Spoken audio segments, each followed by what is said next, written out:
ಏನು ಸರ್ ನಮ್ಮ home ministry ಅವತ್ತೇನು ಹೇಳ್ತಾ ಇದ್ರು, ಇವ್ರು ನೋಡೋರು ಪರಾರಿ ಆಗಿದ್ದಾರೆ ಅಂತ. ಏನು ಸರ್ ವಿಷಯ ಅದು? ಇಲ್ಲ, ಅದು ಫಸ್ಟ್ ಡೇ ಪ್ರಿಯಾಂಕ್ ಖರ್ಗೆ ಅವ್ರು ಏನು ಹೇಳಿದ್ರು ಅಂತಂದರೆ, ಇಲ್ಲ ಅವರು ನನ್ನ ಸಂಪರ್ಕದಲ್ಲಿದ್ದಾರೆ, ಅವ್ರ ತಂದೆಯವ್ರಿಗೆ ಹುಷಾರಿಲ್ಲಂತೆ, ನನ್ನ ಜೊತೆಗೆ ಮಾತಾಡಿದ್ರು ಅವರು, ಒಂದಿಷ್ಟು ನನಗೆ ರಜೆ ಬೇಕು ಅಂತ ಹೇಳಿದ್ದಾರೆ, ಇಡಿಗೆ ಹೆದರ್ಕೊಂಡು ಅವರೇನು ಹೋಗಿಲ್ಲ ಅಂತೇಳಿ ಹೇಳಿಬಿಟ್ರು. ಇದು ಯಾಕೆ ಹೇಳಿದ್ರು ಅಂತೇಳಿ ಗೊತ್ತಿಲ್ಲ. ಇದು ಏನಂತ ಹೇಳಿದ್ರೆ ಇವ್ರಿಗೆ ಹೇಳಬೇಕಾದ ಅವಶ್ಯಕತೆಯೂ ಇಲ್ಲಲ್ಲ. ಅವ್ರು ಇದ್ದದ್ದು KPS ಇದು, ಇವ್ರಿಗೆ ನೇರವಾಗಿ ಏನೂ ಸಂಬಂಧ ಬೀಳೋದಲ್ಲ. ಪ್ರಿಯಾಂಕ್ ಖರ್ಗೆ ಅವರಿಗೆ ಜ್ಞಾನೇಂದ್ರ ಅವರು ಮಾತಾಡಿ ಅವ್ರು ಏನಂತ ಹೇಳಿದ್ರೆ ರಜೆ ಹಾಕಬೇಕು, ರಜೆ ಬೇಕು ಅಂತ ಕೇಳ್ತಕ್ಕಂಥದ್ದು ಮತ್ತು ಇನ್ನೊಂದೆಲ್ಲ ಡೀಟೇಲ್ಸ್ ಹೇಳ್ತಕ್ಕಂಥದ್ದು ಅವಶ್ಯಕತೆಯೇ ಇರಲಿಲ್ಲ. ಬೇರೆ ಮಂತ್ರಿಗಳಿಗೆ ಇರ್ಬೋದಾಗಿತ್ತು, ಹಂಗೆ ನೋಡಿದ್ರು ಅವರು.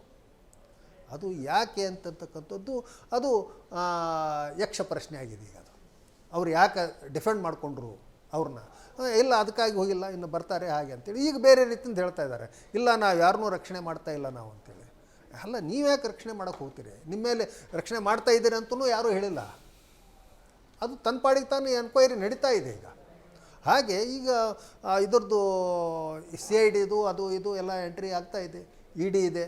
ಅಲ್ಲಿ ಪ್ಯಾರಲಲ್ ಈಗ ಏನಂತಾರಪ್ಪ ಅಂದರೆ, ಕರ್ನಾಟಕದಲ್ಲಿ ಪ್ರತಿಯೊಂದು ಹಂತದಲ್ಲೂ ಕೂಡ ಅಲ್ಲಿ ED ಬಂತಂದರೆ CID ಬಂದುಬಿಡುತ್ತೆ, ಇಲ್ಲ ಸ್ಟೇಟ್ SIT ಬಂದುಬಿಡುತ್ತೆ. ಬಂದು ಇವ್ರು ಕ್ಲೀನ್ ಚಿಟ್ ಕೊಡ್ತಾರೆ, ಅವರು ಕೇಸ್ ಹಾಕೊಂತ ಕೊಡ್ತಾರೆ. ಈ ಥರ ಘರ್ಷಣೆ ನಡೀತಾ ಇದ್ದಾವೆ, ಕಾನೂನಾತ್ಮಕ ಘರ್ಷಣೆಗಳು ಇದ್ದಾವೆ. ಹೀಗೆ ಇದು ಸ್ವಲ್ಪ ಭಾಳ ಆಳಕ್ಕೆ ಹೋಗಿದೆ ಇದು ಅಂತ.